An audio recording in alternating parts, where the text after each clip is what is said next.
주옵소서. 예수님의 이름으로 기도하옵나이다. 아멘. 예, 저희는 지금 사도행전 9장 굉장히 중요한 장을 지나가고 있습니다. 사울이 변화되는 유명한 다메섹 회심 사건.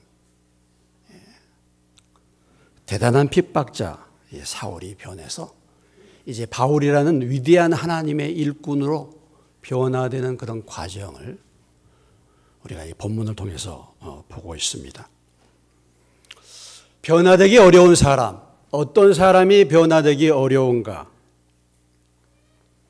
자기 주관, 자기 사상, 자기 지식, 자기의 이념, 이것이 충만한 사람. 신앙적으로 본다면 자기의 교리에 대해서 아주 철저한 사람. 특별히 그것을 알고만 있는 것이 아니라 머리로 실천하는, 행동하는 사람. 이런 것을 철두철미하게 하는 사람 참 변화되기 어렵습니다. 대단한 사람들입니다. 그런데 이런 사람들이 변화를 받으면요, 확실해져요, 또. 핍박도 확실하게 하는 사람이 변화받으면 확실하게 주님을 섬기는 그런 경우를 우리가 볼 수가 있습니다.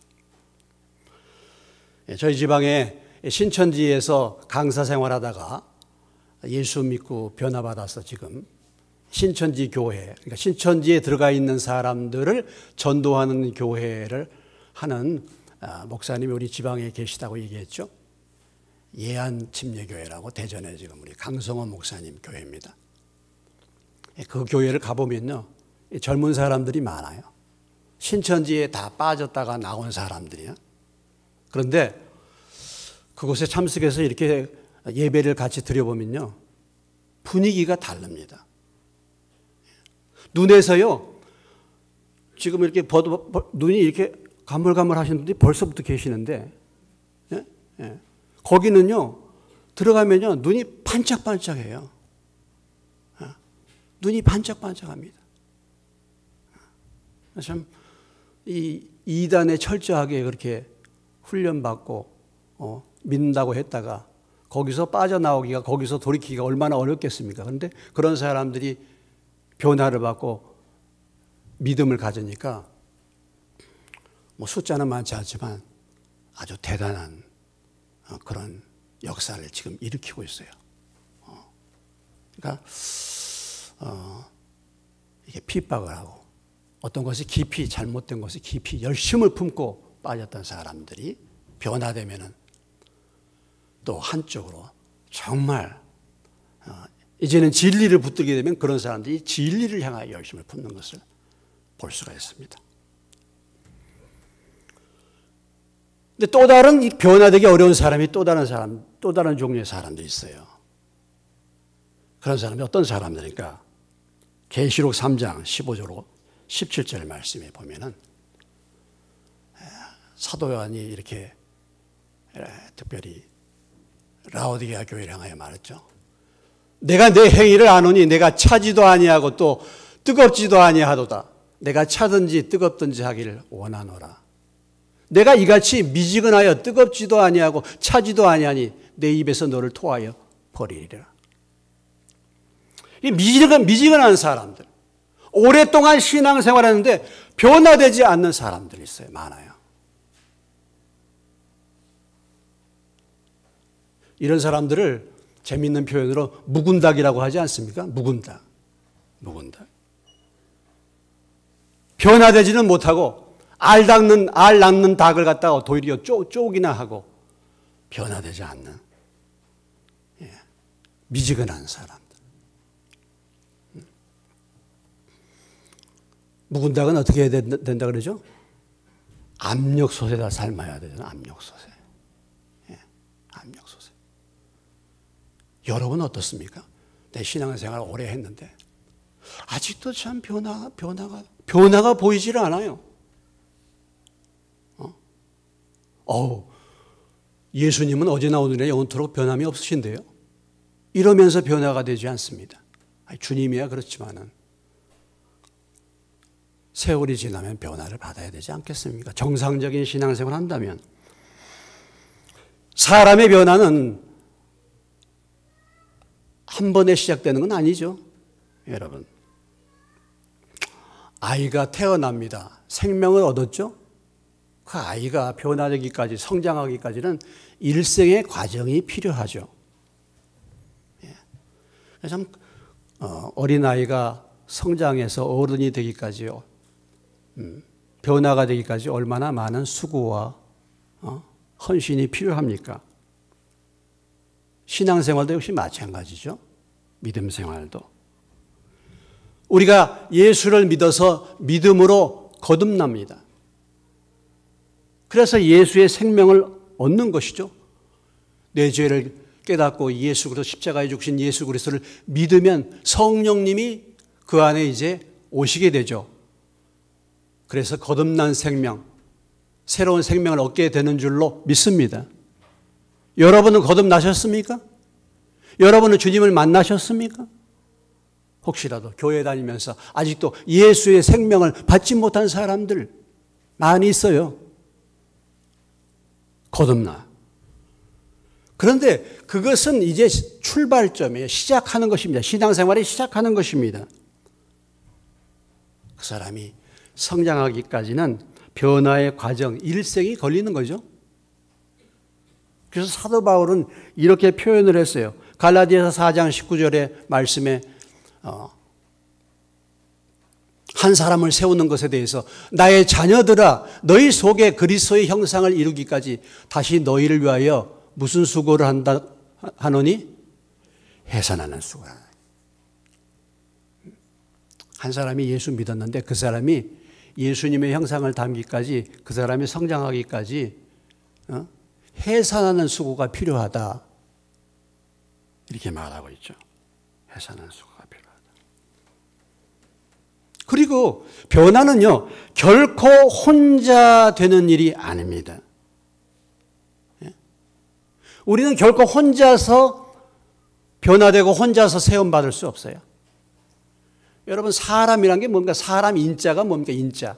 인자가 뭡니까? 인자. 서로 받쳐줘야 되는 인자예요, 이게. 혼자서는 설 수 없는 존재입니다.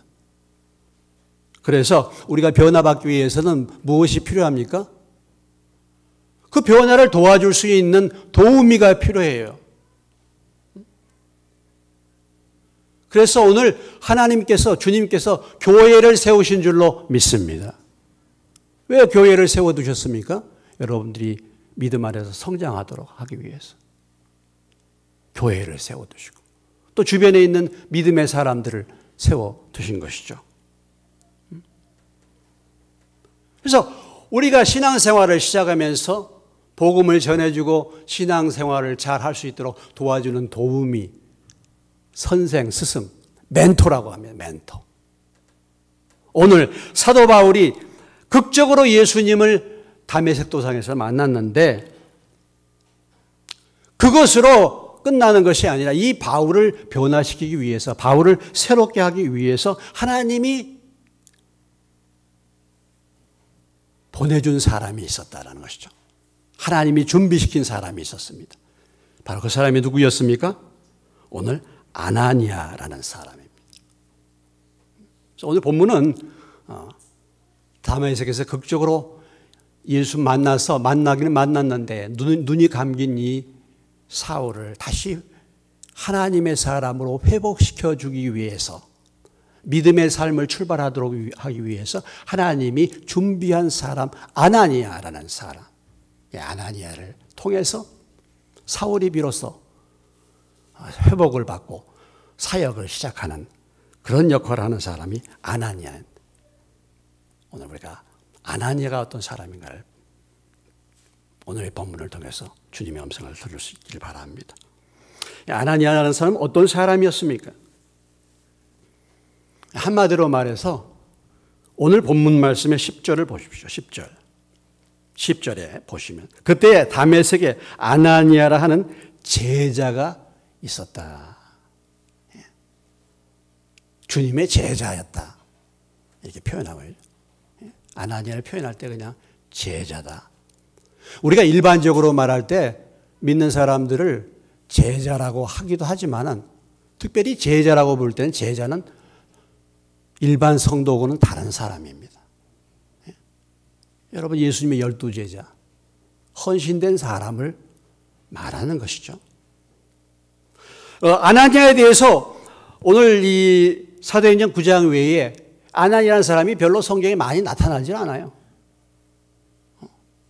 네, 바울이 이 자기의 간증을 할 때 사도행전에 3번 이 아나니아가 등장하고 있는데 이 아나니아에 대해서 좀 더 자세하게 설명해 준 말씀이 사도행전 22장 14절에 12절의 말씀입니다. 우리가 그 말씀을 보면은 이 아나니아라는 사람의 정보를 좀 더 알 수가 있는데 이렇게 말하고 있죠. 율법에 따라 경건한 사람으로 거기 사는 모든 유대인들에게 칭찬을 듣는 아나니아. 이렇게 표현했어요. 그러니까 아나니아는 주님의 제자였지만 아나니아는 하나님의 말씀을 따라서 사는 사람. 표현하기를 경건한 사람. 그래서 그 주변에 사는 모든 유대인들에게 무엇을 받아요? 칭찬을 듣는 사람이었다. 그러니까 아나니아가 일단 우리가 알 수 있는 것은 유대인이라는 것을 알 수 있고 이 아나니아는 어디에 사는 사람이냐면 다메섹에 사는 사람이죠. 다메섹에. 그러니까 이방 땅입니다. 유대인으로 볼 때는 이방 땅에 살고 있는 사람인데 그 가운데서도 하나님의 말씀을 따라 경건하게 사는 사람. 모든 유대인들에게 칭찬받는 사람인데 그런데 그 아나니아가 예수를 만난 것이 믿었던 것입니다. 그런 사람이 아나니아. 우리가 하나님은 하나님의 사람들을 세우기 위해서 하나님의 일꾼들을 세우기 위해서 또 다른 하나님의 사람을 준비시키는 하나님이신 줄로 믿습니다. 오늘 저와 여러분을 믿음 안에 세우기 위해서 하나님은 또 다른 사람들을 준비시키고 있는 것이죠. 자, 우리가 세상에서 사람을 뽑을 때 어떤 기준으로 사람을 뽑습니까? 뭐 큰 회사라든지 이런 데서 이력서를 이렇게 봅니다. 이력서를 보고 사람을 뽑을 때 어떤 사람을 주로 뽑는가? 옛날에는 학벌을 많이 봤어요. 학력. 어디 뭐 어느 대학 출신인가, 특별히 어느 대학 출신인가 이런 걸 많이 봤어요. 무엇보다도 뭐 지금 시대에서는 뭐 하여튼 어느 학교를 보든지 이것을 지금은 조금 이제 그걸 추월하고 있는데 아무튼 가장 중요하게 여기는 것은 뭐냐면 그 사람의 능력입니다.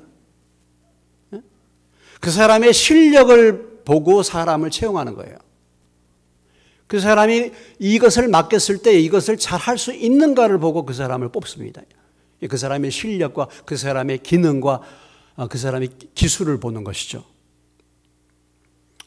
뭐 노래라든지 뭐 연극을 한다든지 연기를 한다든지 운동을 한다든지 뭐 다른 모든 분야가 다 그렇죠. 그 사람이 그런 능력을 갖고 있는가에 따라서 뽑혀지며 사람이 쓰임 받습니다. 교회도 만약에 교회에서 어떤 일을 맡긴다 하면은 교회도 그런 능력이 필요하죠. 예. 그런 능력과 실력이 필요합니다. 예. 오늘 뭐 성가대 찬양단도 그래도 기본적으로 이렇게 노래를 잘 할 수 있는 그런 은사, 우리는 은사라고 하죠. 그런 것이 필요하고 말씀을 전하는 사람들에게 말씀을 가르치는 은사가 필요하고 말씀을 잘 분별하는 은사가 필요하고 이렇게 영상을 띄우는 우리 성주 형제 같은 경우는 영상을 잘 다뤄야 되잖아요. 잘 다뤄야지. 아무나 이렇게 할 수가 없는 거죠.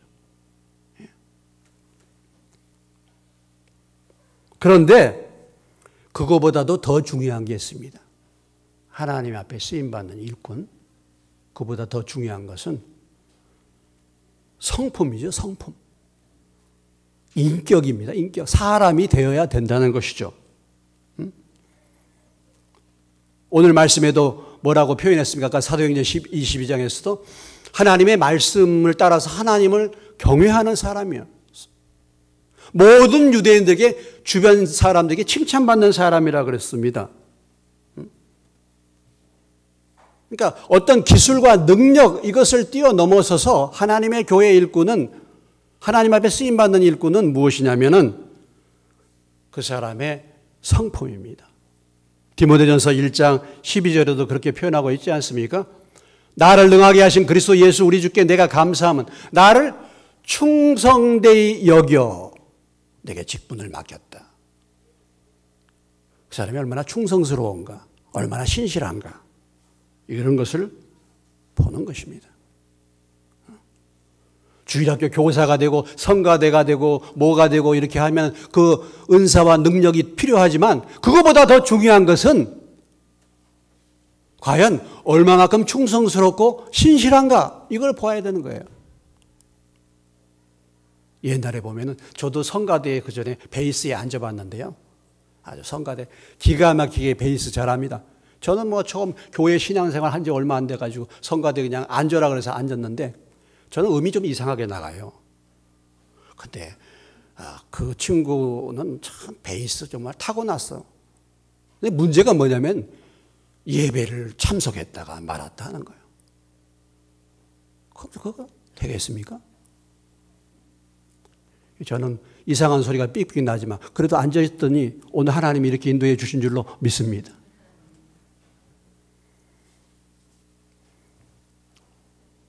그보다 더 중요한 부분, 이렇게 영적인 일꾼, 하나님의 일꾼 되기 위해서는 성품이 중요한데 성품이 제대로 되기 위해서 더 중요한 부분은 뭐냐면요, 주님과 교제하는 삶입니다. 하나님과 교제하는 삶, 지속적으로 사는 거예요. 오늘 아나니아를 표현할 때 뭐라고 말했습니까? 주께서 오늘 10절 말씀에 주께서 환상 중에 불러 이르시되 아나니아야 하시거늘 대답하되 주여 내가 여기 있나이다.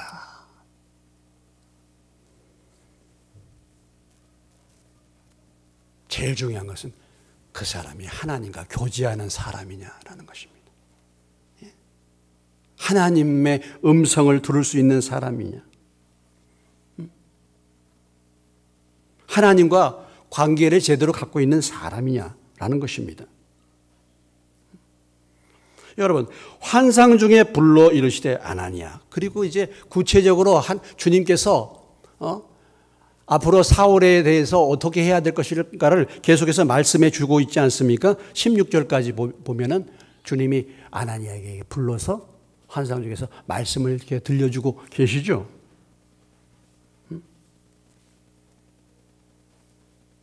주여, 아나니아가 예수님이 환상 중에서 불렀잖아요. 아나니아야 하고 불렀을 때 아나니아 여러분 대답을 보십시오. 뭐라고 대답했습니까? 주여 내가 여기 있나이다.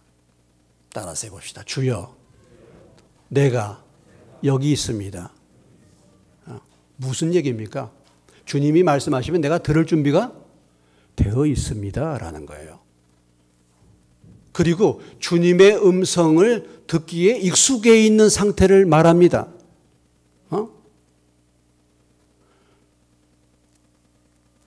사울이 예수님을 만났을 때 사울은 어떻게 반응했어요? 주여 누구십니까? 그랬죠. 무슨 얘기입니까? 이게 누군지 모른다 이 말이에요. 오늘 그런데 아나니아하고 불렀을 때 아나니아는 그렇게 말합니다. 주님 제가 여기 있습니다. 주님과 아나니아가 어떻게 교제했는가를 지금 준비되어 있는 사람, 순종할 작정으로 지금 기다리고 있는 사람, 이것을 볼 수가 있어요.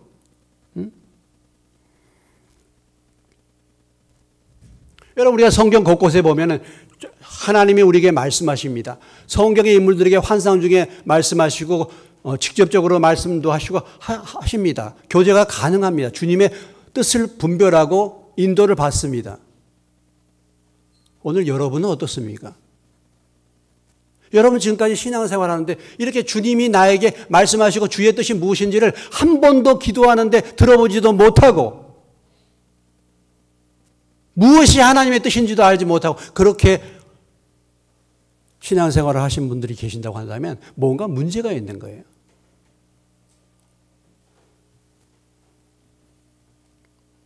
오늘 아나니아는 주님과 깊이 교제하고 그래서 구체적인 주의 음성을 들을 수 있는 준비된 상태, 주님과 깊은 교제의 사람이었다라는 것이죠. 주님이 이렇게 말씀을 주시고 환상을 주시고 하는 것이 그냥 주시는 게 아닙니다. 사도행전 10장에 2절로 3절에 가보시면은 고넬료라는 사람이 나옵니다. 고넬료는 이방 사람이었어요. 로마의 백부장이었습니다. 100명의 군대를 다스린 로마 군대의 중대장. 하나님과 상관이 없던 이방 사람이었는데 고넬료가 어떻게 삶을 살았는가? 고넬료가 로마군의 중대장으로 있으면서 그가 경건하여 온 지방과 더불어 하나님을 경외하며 백성을 많이 구제하고 하나님께 항상 뭐였더니? 기도하더니 하루는 제9시쯤 되어 환상 중에 밝기 보매 하나님의 사자가 들어와 이르되 고넬료야 했다는 것입니다. 고넬료가 낮잠 자고 있을 때 고넬료가 뭐 하고 있을 때 이럴 때 주님이 환상 중에 나타나서 고넬료가 이렇게 말씀하시지 않고 고넬료가 경건하여 하나님을 경외하고 백성을 구제하고 하나님 말씀을 따라 살며 하나님께 무엇하더니 항상 기도할 때 주님이 말씀을 주셨다는 거예요. 주님과 교제를 사모하고 주님과 교제하는 상태에 있으니까 말씀이 들리고 환상이 보이는 것입니다. 10장 9절로 11절을 보세요.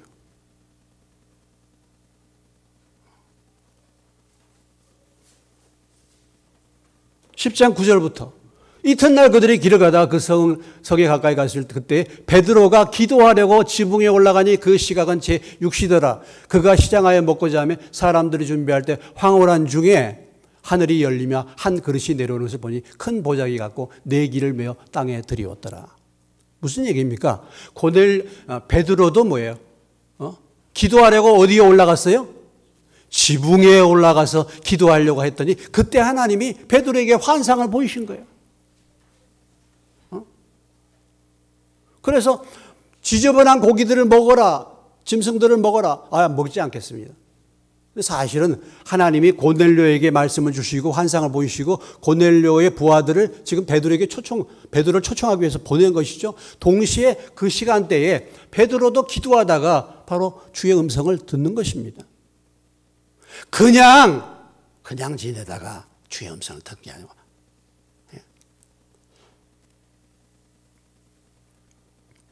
그런 사람에게 하나님이 말씀하시고 교제하는 것입니다. 교제가 준비된 사람.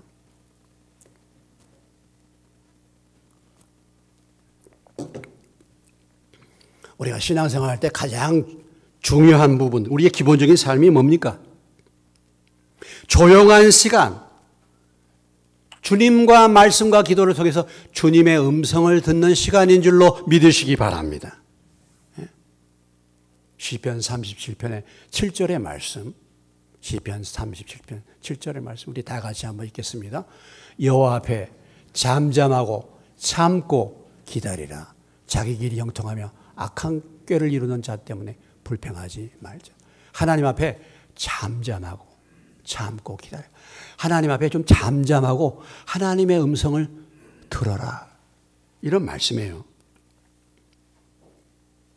어느 얼음 공장이 있었는데요. 얼음 공장에 얼음을 보관하는 장소가 있었습니다. 바깥에서 얼음을 제작하고 그 얼음을 얼음 공장에다 보관하는데 얼음 공장에는요, 유리창문이 없는 건물이래요.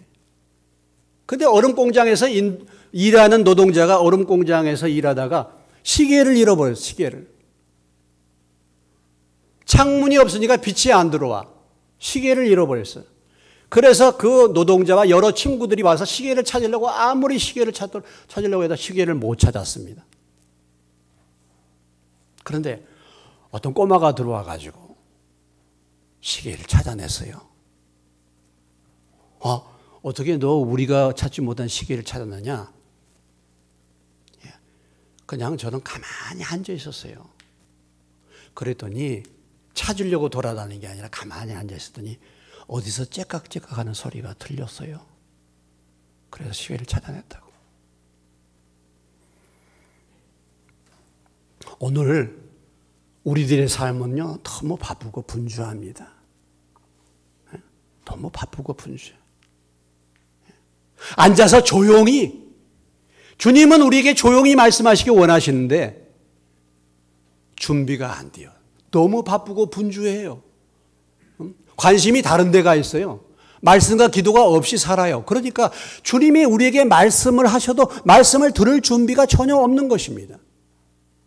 그러니까 인생을 어떻게 살아야 할 것인지, 무엇이 하나님의 뜻인지, 하나님이 나를 어떻게 인도하는지 이것을 모르고 살아가는 것입니다.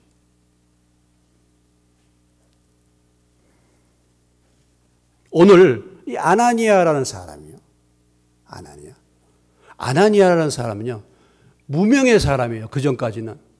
그리고 아나니아라는 사람은요, 오늘 이 사건 이후에는 성경에서 등장을 안 해요. 등장을 안 해요. 근데 목사님 아나니아가 많이 나오던데요. 아나니아 삽비라도 나오고. 예? 그 아나니아 아닙니다. 예. 성경에 보면 아나니아라는 이름의 사람들이 세 사람이 나오는데 오늘 이 아나니아가 있고 또 어떤 아나니아가 있어요? 아나니아와 삽비라. 또 어떤 아나니아가 있습니까? 바울이 예루살렘에 붙들려 왔을 때 그때 대제사장 이름이 뭐예요? 아나니아예요. 자, 같은 이름에 등장하는 세 명의 아나니아가 있는데 한 아나니아는 아나니아 삽비라의 남편입니다.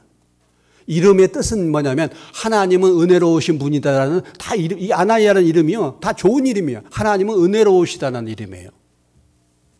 근데 한 사람 아나니아는 같은 이름이지만 아내와 함께 하나님을 속이는 일을 했다가 망하잖아요. 죽잖아요. 또 대제사장 아나니아라는 사람은 하나님을 대적하는 일에 앞장서. 오늘 이 아나니아, 오늘 이 사람은 이름이 없는 사람인데 하나님 앞에 쓰임받고 가장 중요한 사람, 교회 역사상 하나님의 일꾼으로 복음을 전 세계에 전하는 가장 위대한 사도 바울을 변화시키는 일에 멘토로, 변화시키는 일에 일꾼으로 쓰임받는 아나니아가 된 것입니다. 왜 그랬다? 왜 그랬습니까? 바로 그가 주님과 더불어 교제하는 삶을 살았기 때문에 그런 거죠. 예? 여러분, 다메섹에 지금 바울을 지금 도와야 될 텐데 다메섹에 여러 사람들이 있지 않았겠습니까? 그런데 왜 아나니아를 부릅니까? 내가 시키려고 하는데 다들 내 얘기를 들을 사람이 없는 거예요. 예수님의 음성을 들을 사람이 없는 거예요. 찾아도. 오직 아나니아에게만 열려 있는 거예요. 그러니까 하나님이 아나니아를 부르신 것입니다.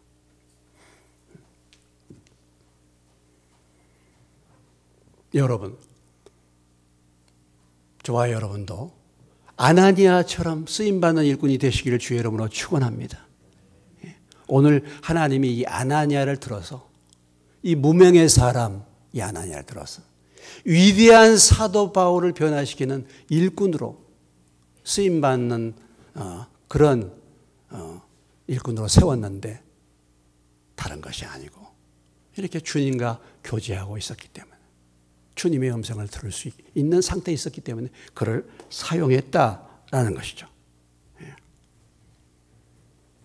오늘 우리도 우리의 장소가 어디든 간에 예루살렘이라는 화려한 지역이 아니, 서울이라는 화려한 지역이 아니더라도 다메섹에 살아도 이방에 살아도 시골에 살아도 우리가 아나니아처럼 그 있는 자리에서 주님의 음성을 듣기를 사모하고 주의 말씀과 기도 가운데 삶을 살게 된다고 한다면 주님은 저와 여러분을 불러서 하나님의 또 다른 일꾼, 바울과 같은 일꾼을 변화시키는 일에 저와 여러분을 얼마든지 사용할 수 있는 분이신 줄로 믿으시기 바랍니다. 나는 어떤가? 나는 주님이 부르실 때 그렇게 준비된 일꾼으로 그렇게 주님과 날마다의 삶 속에서 교제하고 있는가라는 것이죠.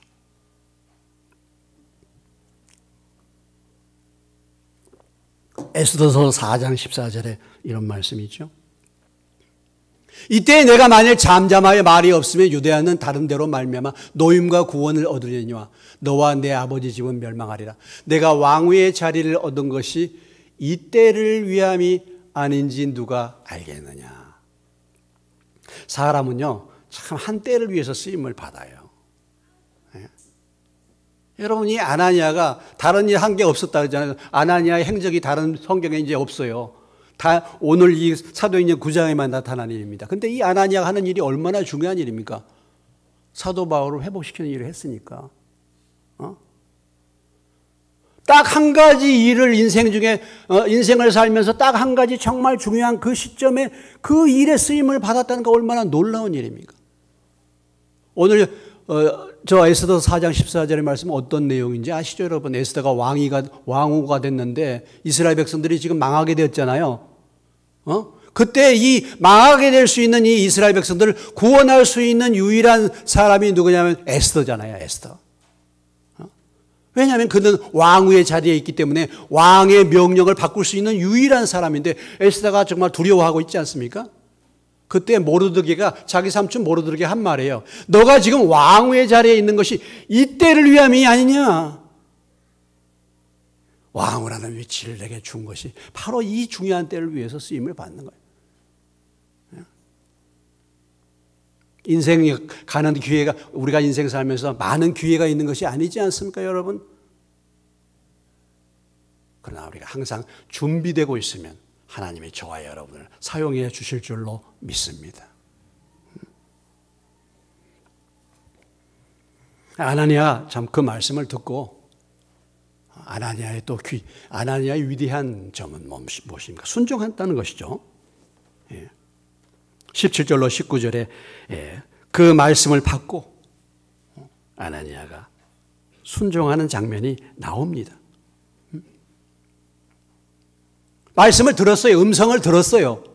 문제는 뭐냐면 더 나아가서 음성을 듣지 못한 것이 문제일 수 있지만 이제 음성을 들은 다음에 그 다음에 또 그 말씀을 순종하는 것이 중요한 일입니다. 문제는 뭐냐면요. 순종하는 것이 쉬운 것이 아니라는 것이죠. 오늘 주님이 이렇게 말씀하셨습니다. 일어나 집가로 가고 유다의 집에 찾아가고 거기에서 다섯 사람 사울이라는 사람이 있는데 그 사람은 지금 기도하는 중이다. 가서 돌봐줘라 이런 얘기 아닙니까? 그랬더니 아나니아가 뭐라고 말했습니까? 야, 주님, 이 사람에 대해서 내가 들었는데 아주 예수 믿는 사람 잡아 죽이는 사람 아닙니까? 어떻게 이런 사람에게 내가 갈 수 있습니까? 이런 얘기 아니겠습니까? 이미 소문이 났는데 예루살렘에 있는 모든 성도들에게 적지 않는 해를 끼쳤고 뿐만 아니라 지금 이 다메섹까지 제사장의 공문을 얻어가지고 우리를 체포하라고 온 이런 사람한테 내가 어떻게 갈 수 있겠습니까? 가라는 거 아니겠어요? 두려운 일 아니겠습니까? 지금 사울이 과연 변화를 받았는지 잘 모르는데 가기가 어려운 일이죠? 이 바울에 대한, 이 사울에 대한 소문과 선입견을 내려놓기가 쉽지가 않습니다. 찾아가고 싶지 않는 것이죠. 두려움도 있고 갈등도 생기는 것입니다. 우리가요, 하나님의 말씀을 순종하지 못하는 이유가 무엇입니까? 왜 순종하지 못합니까? 하나님의 말씀이요, 우리의 생각과 우리의 목적과 우리의 이익에 제대로 맞지 않기 때문에 그렇죠. 당장 내가 생각해 보면은. 그래서 우리가 순종한다는 것은 나에게 뭔가 유익이 되고 나에게 복이 되면은 나는 그건 내가 순종할 수 있는 범위 내에서는 순종하겠는데 그것을 넘어서면은 난 순종하기 어렵습니다. 이거 아니겠습니까? 그러니까 요나라는 선지자도 요나라는 사람도 주님의 음성을 들었잖아요. 니느웨에 가서 외쳐라라고 말했는데 그 말을 안 듣고 다시스로 도망갔지 않았습니까? 왜 도망갔습니까? 니느웨 사람은 자기 원수인데 원수가 망해야 되는데 말이죠. 거기 가서 원수에게 말이죠. 회개하면 그들이 하나님이 돌이킨다는 그 메시지를 나에 전해주고 싶지가 않은 거죠. 그러니까 하나님의 일꾼이라도 말씀을 받기는 받아도 왜 말씀에 순종하지 않느냐? 내 생각에 맞지 않고 내가 그거 했다가 불이익을 당하고 어려움을 겪는다고 생각하기 때문에 안 하는 것입니다. 우리의 생각, 우리의 어떤 뜻에 맞으면은 내가 하고 그렇지 않으면 안 하는 거예요. 이게 사실은 이게 불순종이죠. 오늘 아나니아는 그 말씀에 순종하고 있지 않습니까? 사울을 찾아가서 그가 17절에 이렇게 말하고 있지 않습니까? 아나니아가 떠나 그 집에 들어가서 그에게 안수하여 이르되 형제 사울아. 참 놀라운 일이죠. 어떻게 형제라고 부를 수 있습니까? 형제 사울아. 원수가 형제가 되는 것이죠. 원수가 형제 되는 것입니다. 그래서 들어가서 안수하고 성령의 충만함을 입고 그리고 침례를 행함으로 사울이 눈이 열리고 침례를 받고 음식을 먹으에 강건하게 되었다. 그래서 이 사울이 사도 바울로 변화되도록 영육간에 힘을 주고 영육간에 강건케 세우는 그 일을 아나니아가 행했다라는 것입니다. 그런데 여기서 또 한 가지 우리가 살펴볼 수 있는 것은 사울의 순종이에요. 사울의 순종. 아나니아도 순종했지만은 사울도 뭐예요? 사울도 아나니아의 말씀을 듣고 아나니아로부터 안수를 받고 아나니아로부터 말씀을 받아서 침례를 받는 그 순종이 또 사울에게 있었던 것이죠. 그렇기 때문에 이런 회복과 변화의 역사가 나타난 것입니다. 우리가 또 이런 게 필요하죠. 하나님이 내게 붙여준 사람이 있어. 내게 붙여준 그 사람, 내게 붙여준 스승, 내게 붙여준 그 지도자의 음성을 따라서 순종하는 역사가 있을 때에 아름다운 열매를 맺을 수 있게 되는 것입니다. 여러분은 여러분에게 하나님이 여러분의 멘토로 오늘 사울에게 하나님께서 아나니아라는 사람을 붙여주셔서 멘토로 붙여서 사울이 그 아나니아의 지도를 받고 아나니아의 안수를 받고 아나니아의 말씀을 받고 변화됐는데 여러분들에게 붙여준 멘토는 누굽니까?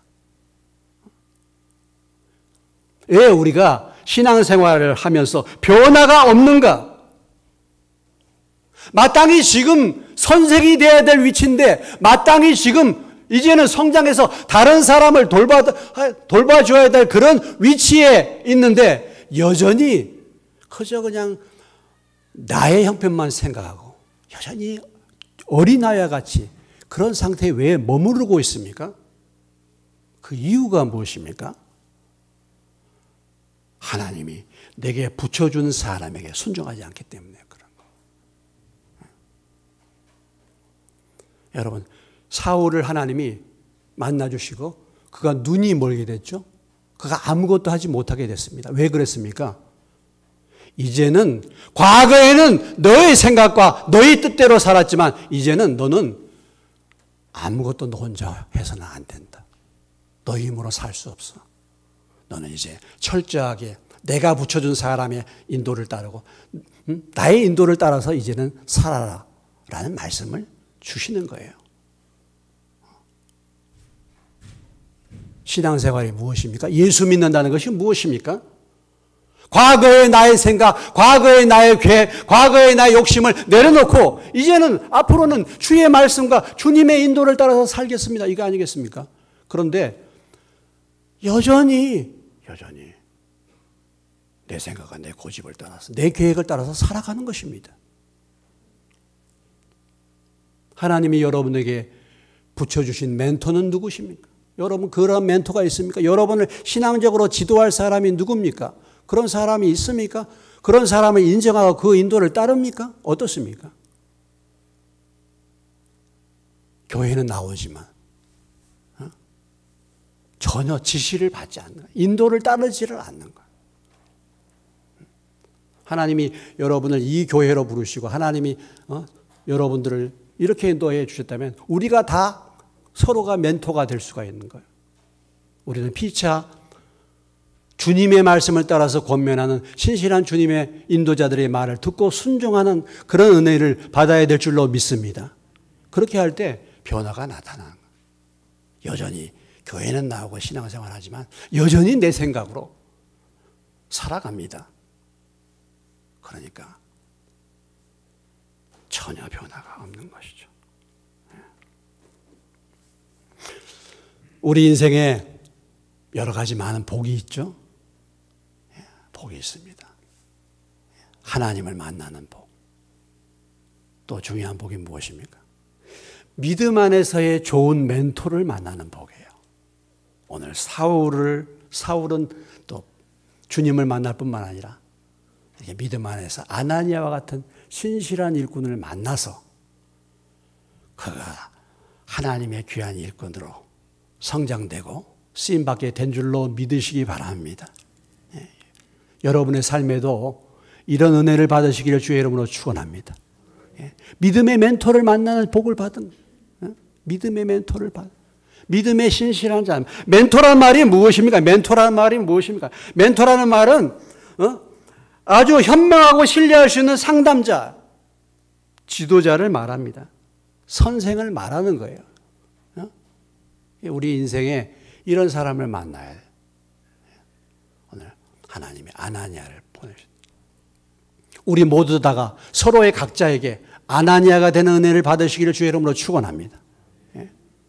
또 여러분이 이 교회에 나와서 말씀을 두고 같이 예배하면 우리 서로가 아나니아가 되고 무엇보다도 하나님의 말씀을 증거하는 제가 여러분에게 말씀을 권면할 때 이 말씀이 틀리지 않는다고 한다면 여러분은 이 말씀에 순종하는 그런 삶을 살게 돼요.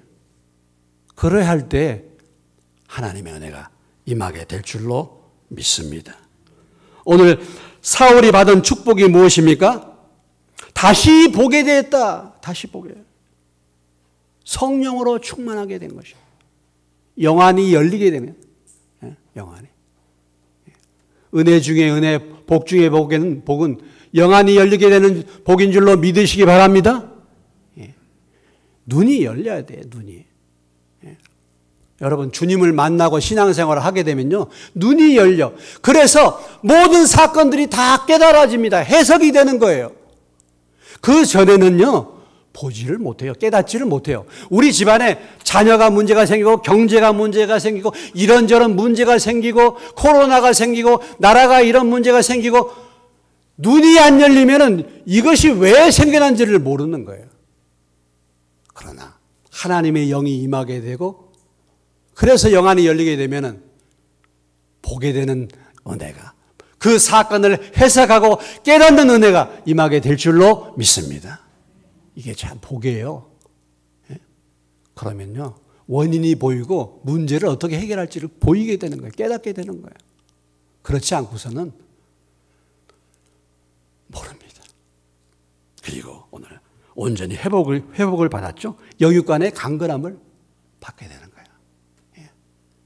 여러분도 이렇게 나에게 붙여준 멘토요 순종하여 영육간의 강건함을 받으시기를 주의 이름으로 축원합니다. 오늘 말씀 아나니아처럼 나도 준비된 사람 주님과 교제하는 사람이 되자. 나에게 붙여준 아나니아에게 순종해서 영육간의 강건함을 누리는 저와 여러분 되시기를 주의 이름으로 축원합니다. 기도하겠습니다. 하나님 아버지